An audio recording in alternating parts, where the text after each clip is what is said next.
사랑하고 응원하는 말씀으로 살아가는 여러분 반갑습니다. 오늘은 금요일입니다. 오늘 하루도 하나님의 말씀으로 시작하여 승리하며 나아가는 하루 보내기를 바랍니다. 오늘 큐티 제목은 하나님의 말씀을 따라가다입니다. 그동안 여러분이 도전한 것 중에 가장 무모한 도전은 어떤 것이 있을까요? 예전에는 피트병에 물을 반절쯤 채워 던져서 바로 세우기 같은 것도 있고요. 또한 예전에는 무한도전이라는 프로그램 속에서 지하철과 한정거장 달리기도 있었고요. 그런데 오늘 본문의 도전은 엄청난 도전입니다. 그리고 그 도전 속에서 우리가 알아야 할 메시지는 무엇인지 말씀을 함께 살펴보도록 하겠습니다.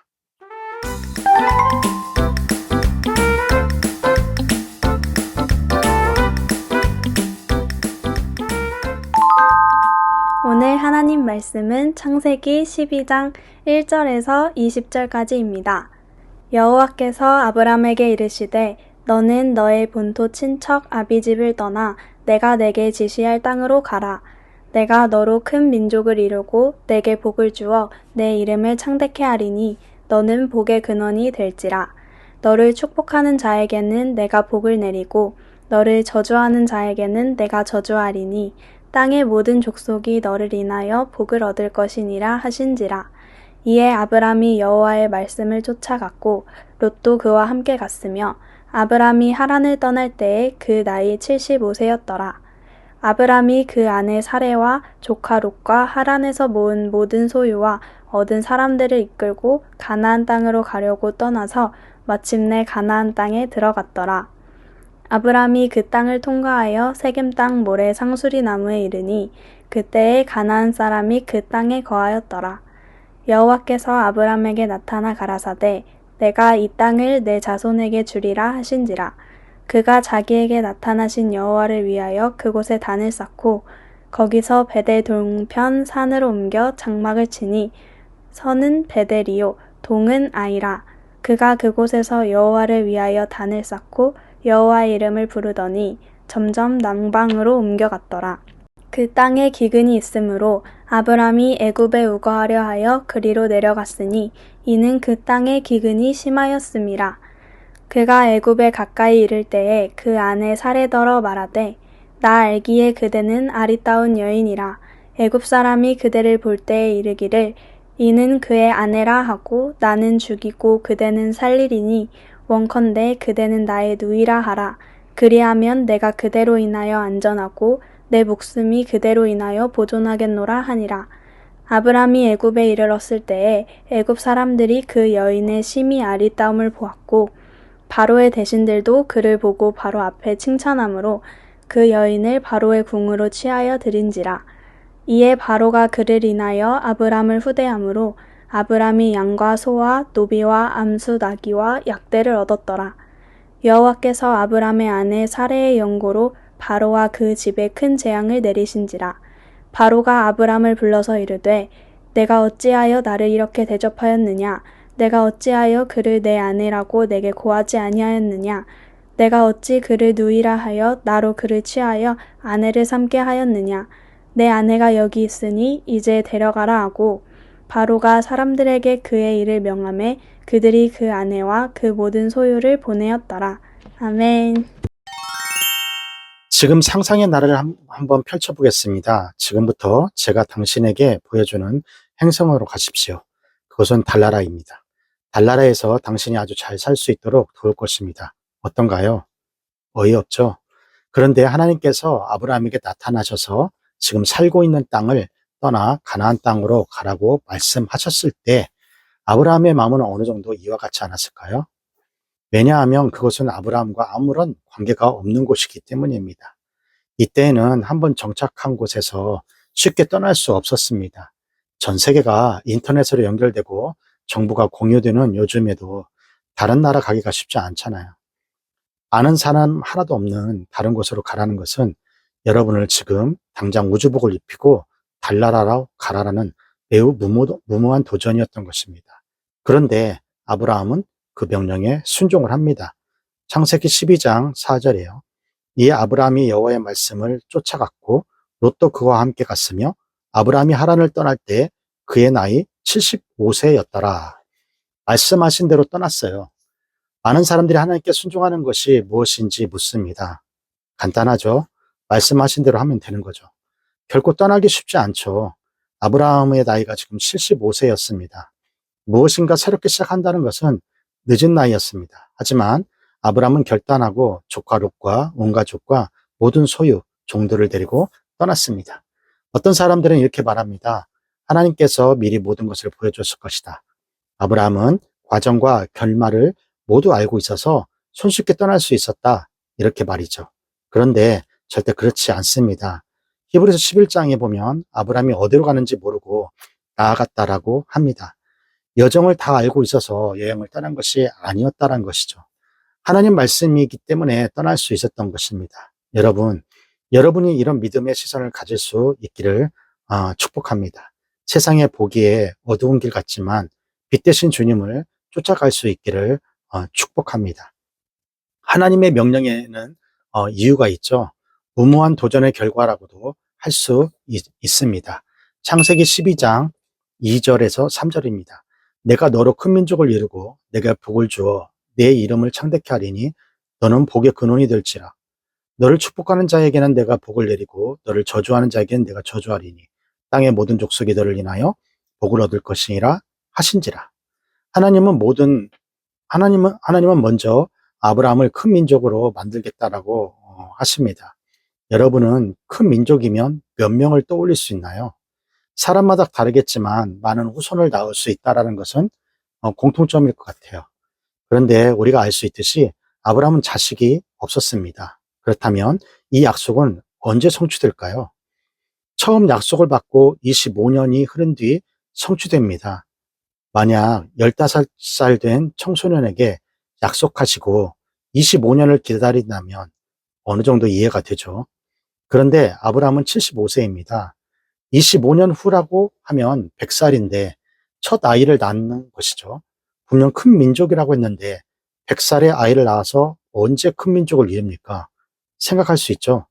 그런데 우리는 결과를 알죠.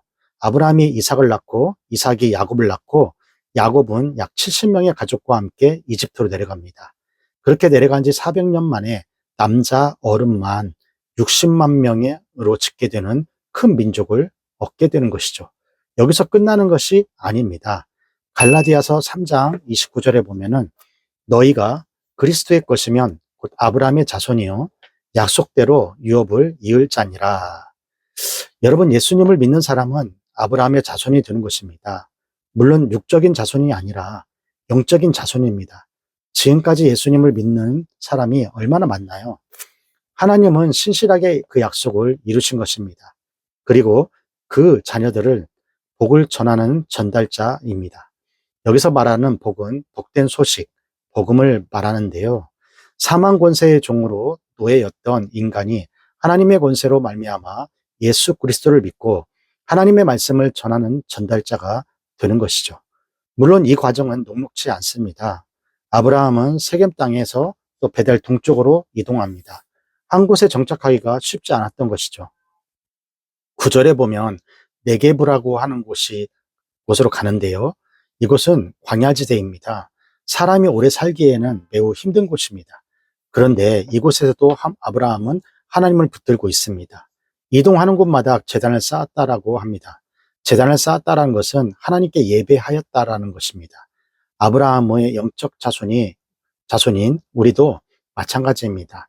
하나님의 인도하심이 마냥 편한 곳이라고 기대하지는 마십시오. 세상에서 환영받는 길이라고 생각하지 마십시오.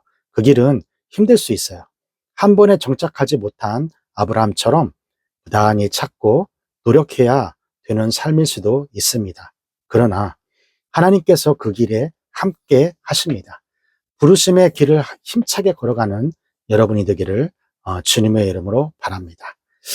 아브라함은 75세의 나이에 하나님을 믿고 아버지의 집을 떠납니다. 내가 누리고 즐길 수 있는 삶을 내려놓고 하나님의 길을 따라가죠. 아브라함은 어떠했을까요? 혹 두려움도 있지만 설렘과 기대감도 있지 않았을까요? 하나님이 나에게 어떤 것을 행하실까? 하나님 나에게 어떤 것을 채우실까? 이런 기대감을 가지고 한 걸음 한 걸음 걸어갔을 것입니다. 그렇게 따라갈 때 아브라함이 만난 첫 번째 사건이 무엇일까요? 창세기 12장 10절이에요. 그 땅에 기근이 있으므로 아브라함이 애굽에 우거하려 하여 그리로 내려갔으니 이는 그 땅에 기근이 심하였습니다. 그 땅에 흉년이 들었다는 거죠. 하나님의 뜻대로 따라가는데 그가 접한 첫 번째 사건은 흉년, 기근이란 거예요. 하나님이 나를 부르시고 인도하신다면 잘 되어야 할 것 같은데 아브라함이 만난 첫 번째 사건은 축복과는 거리가 멀어 보입니다. 사실 우리 신앙생활도 그래요. 하나님을 믿고 시작한 신앙생활, 좋은 일만 있기를 기대합니다. 그러나 믿지 않던 때와 별반 차이도 없고 오히려 고난이 찾아옵니다. 그때 하나님은 살아계시나? 하나님은 나와 함께 하시나? 이런 생각이 찾아오면서 우리의 신앙생활은 흔들리기 시작하는 것이죠. 하나님이 인도하신다여, 하신다여, 내 삶의 어려움이 도망가거나 피해가지는 않습니다. 오늘 아브라함도 기근을 만나게 하는데요. 왜 기근을 만나게 하시는 것일까요? 기근은 용광로처럼 순불과 또한 불순물을 가리게 됩니다. 기근을 통과해야만 더 단단해지고 믿음의 뿌리가 깊숙이 내려가는 것이죠. 그래서 야고보 사도는 어려운 일을 당한 믿음의 사람들에게 이렇게 말합니다. 야고보서 1장 2절에서 4절 말씀이요. 내 형제들아 너희가 여러 가지 시험을 당하거든 온전히 기쁘게 여기라. 이는 너의 믿음이 시련이 인내를 만들어내는 줄 너희가 알미라. 인내를 온전히 이루라. 이는 너희로 온전하고 구비하여 조금도 부족함이 없게 하려 함이라. 하나님의 역사에는 한순간에 한 번에 달라지지 않습니다. 어려움 속에 하나님의 사랑을 배우며 어려움을 뛰어넘는 믿음의 사람으로 성장하는 것이죠. 요셉이나 다윗, 바울 등 수많은 사람들이 인생의 기근을 경험하였어요. 그러나 그들은 버티고 견디면서 믿음의 성장을 이루어냈던 것이죠. 사랑하는 여러분, 우리의 삶에 기근이라는 어려움이 찾아와도 낙심하지 말고 하나님을 신뢰함으로 성실하고 인내함으로 견디는 여러분이 되기를 바랍니다. 아브라함에게 위기가 찾아왔어요. 기근이라는 위기인데요. 심한 기근으로 아브라함은 이집트로 내려가게 됩니다. 일반적으로 기근이 올 때 먹을 것을 찾아 다른 곳으로 이동하는 것은 큰 문제가 되지 않죠. 그러나 아브라함은 달라야 했습니다. 다르게 살아야 했어요. 아브라함은 하나님의 부르심을 받은 사람이었기에 아브라함은 하나님께 물어봐야 했어요. 아브라함은 가는 곳마다 제단을 쌓고 기도를 드렸지만 여기서는 기도를 했다란 말이 없잖아요. 하나님의 도우심을 구하지 않고 아브라함은 철저하게 인간적인 방법으로 극복하려 합니다. 창세기 12장 13절이에요. 원컨대 그대는 나의 노이라 하라.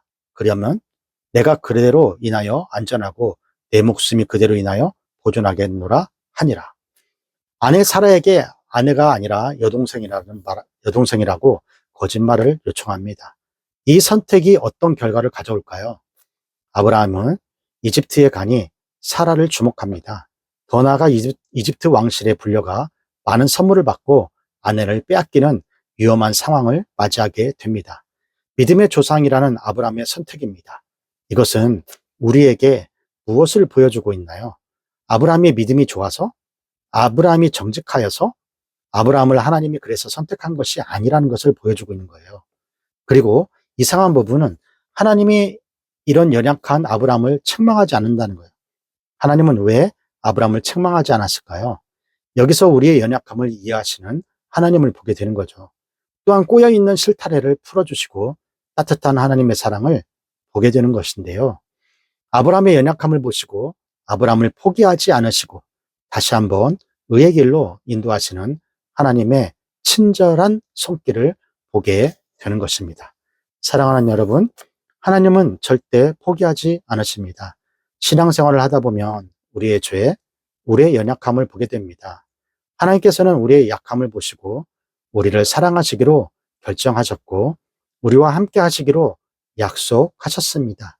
그 약속을 이루시는 분도 하나님이시지 우리가 아니라는 것입니다.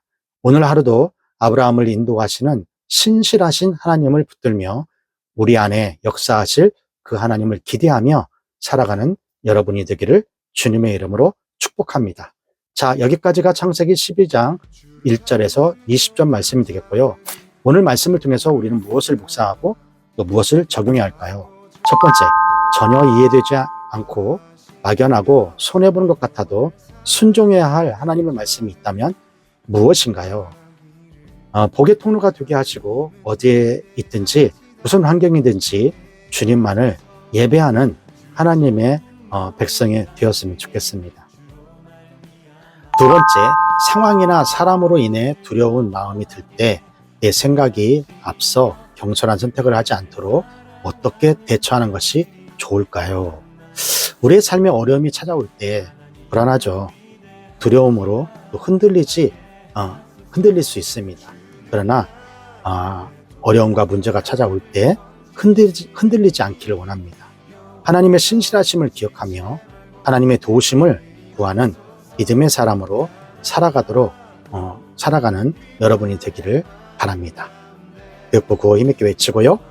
오늘 큐티 마치도록 하겠습니다. 교육부고 시작! 공부 잘해 남주자, 돈 많이 벌어 남주자, 은혜 많이 받아 남주자.